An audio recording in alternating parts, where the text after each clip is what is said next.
Hello, welcome. Today we're going to discuss the divinity of Christ and use some scriptural references in order to make that case.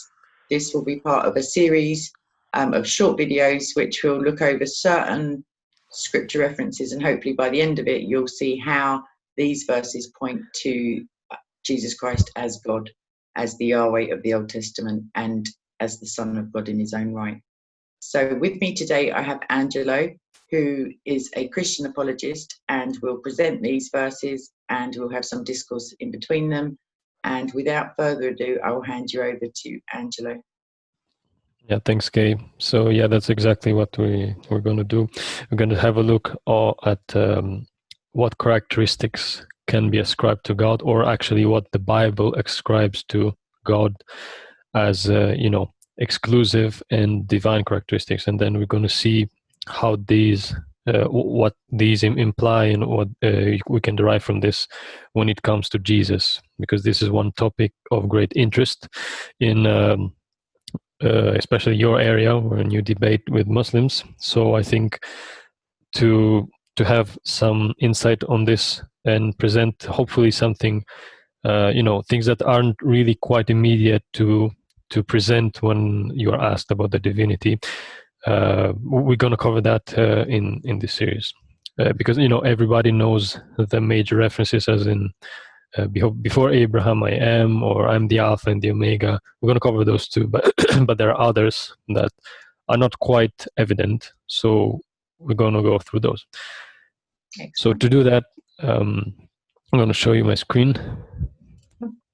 So we're going to start with this characteristic in particular, which is that Jesus searches the minds and the hearts, right? So this is one thing that only God can do. God has omniscience. He can be present, can be omnipresent. He knows the hearts of men. He knows the minds. He knows the thoughts.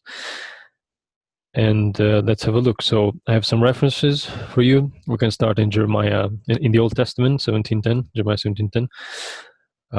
So I've chosen a translation that highlights when Yahweh is referred to by name, so that there's no equivocation with a general Lord or some divine, authority, but it's Yahweh himself.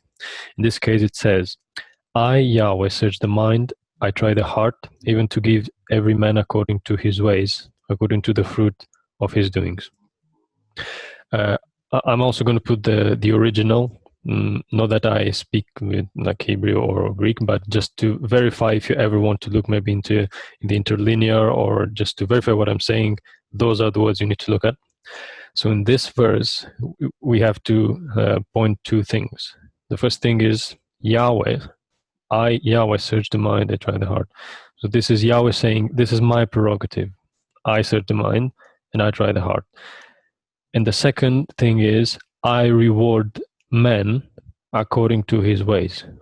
And this is obviously not speaking of a temporal reward, as in you do something good for your master, or you get a reward. This is obviously speaking of a broader scale, or on a spiritual way also. You will be judged, basically. I'm the judge, I will reward.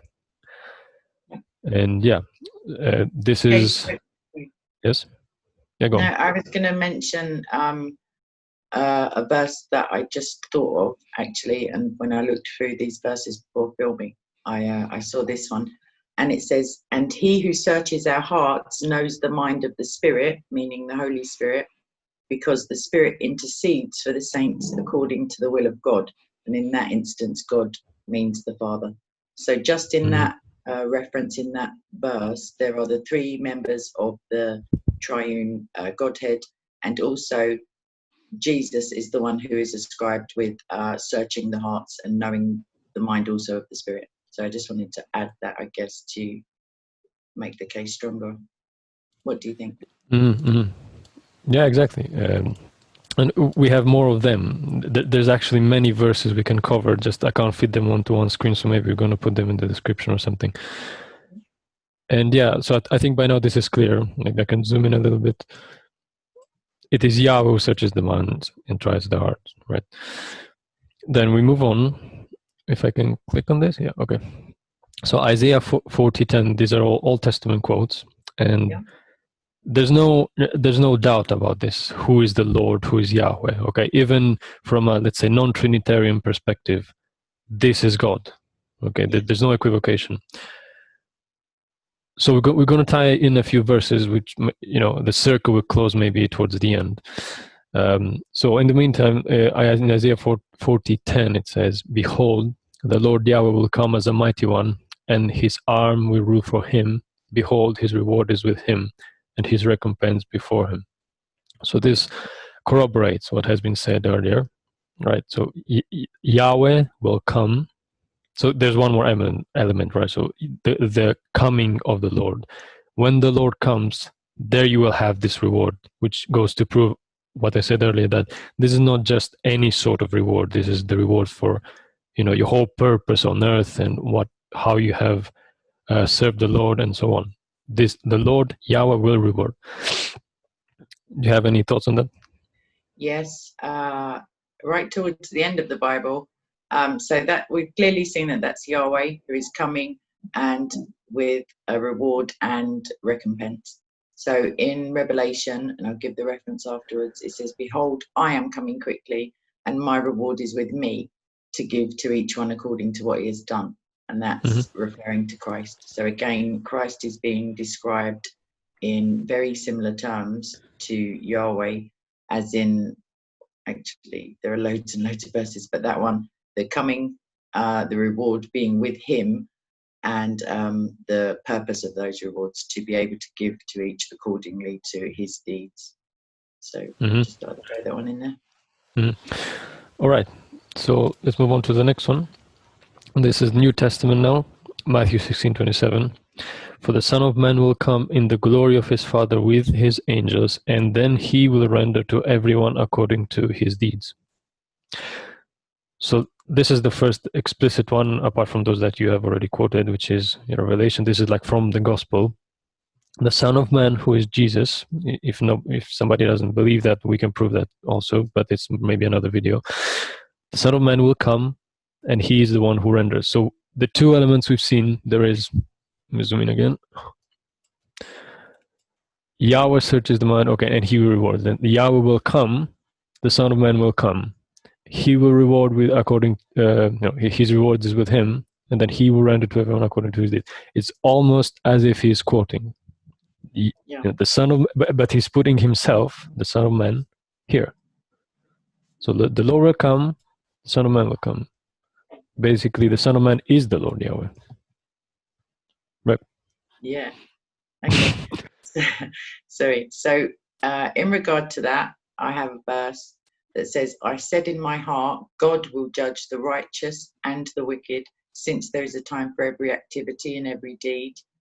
And basically, just the fact of God, as in the entirety of God, will judge the righteous and the wicked. And in the verse that you just quoted, we see the repayment must obviously come after a judgment. And also in other verses, several of them, we're told that Christ will be the judge. So another instance of the attributes and actions that are foretold in the Old Testament being fulfilled by Christ. Yeah, it's hammering the point, right? There's many verses that say the same thing. And this is the claim. The Son of Man is the one who actually rewards.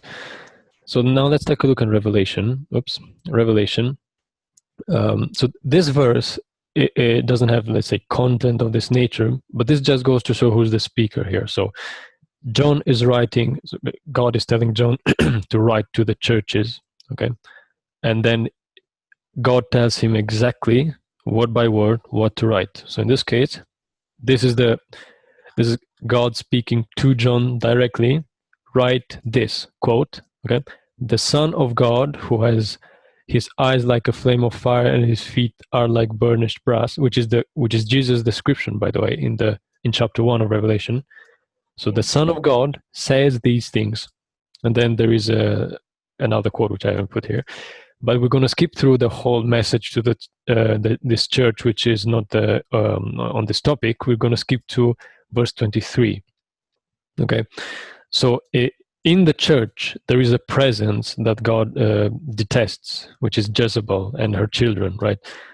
Because she would how to say, like seduce with her doctrines, and for like drive people into idolatry, eating foods of the idols, sexual immorality, and so on. So the Son of God says, I will kill her children with death, and all the assemblies will know that I am he who searches the minds and the hearts. I will give to each one of you according to your deeds. Right?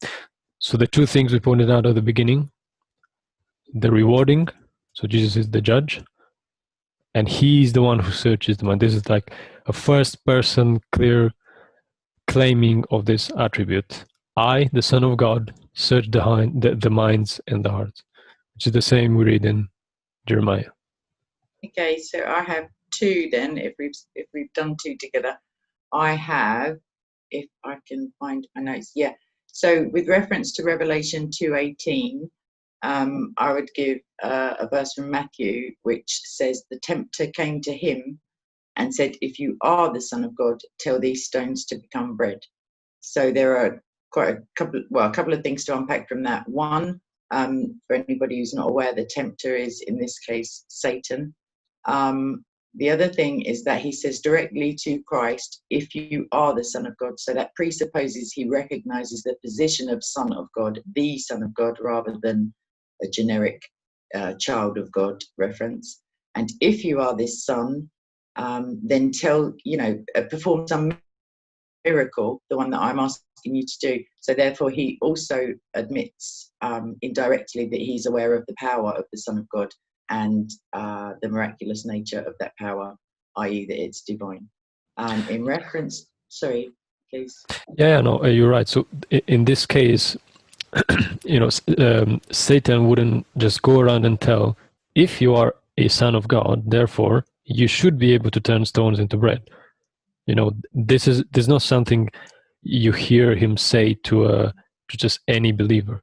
Okay, he says, if you are the Son of God. Okay, there's one particular Son of God in that is different from the others, and not just here, but if you think about the possessed man or woman, don't remember, I think it was a man, when they come at him and the demons speak from within, they say, "What do you want with us, Holy One of God? Have you come to torment us before the time?" No. Yeah.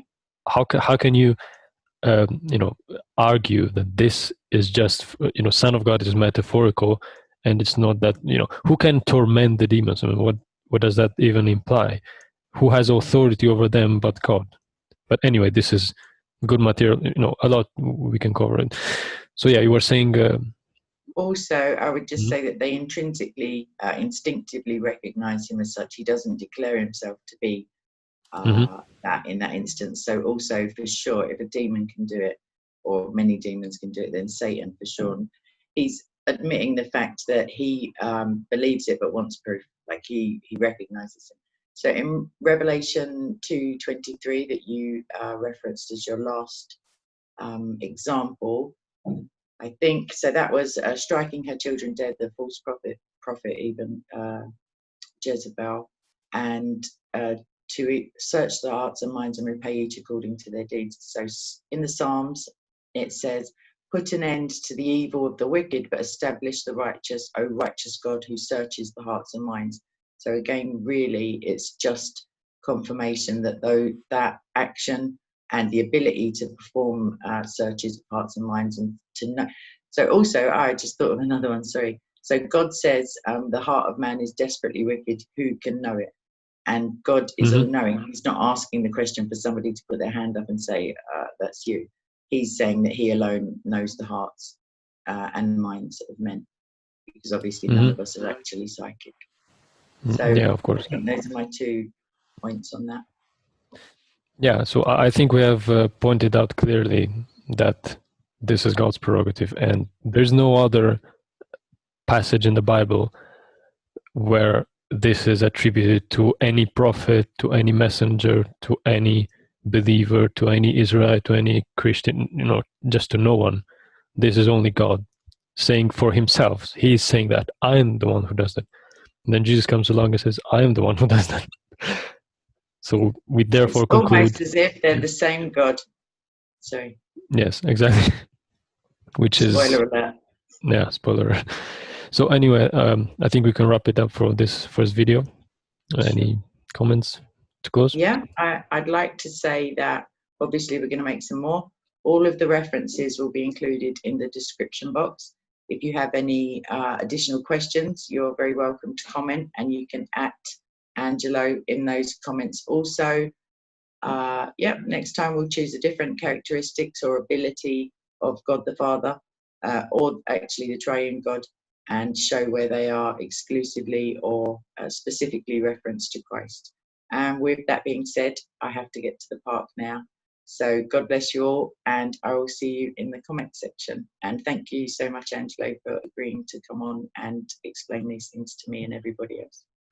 All right. Thank you. See you next time. Bye.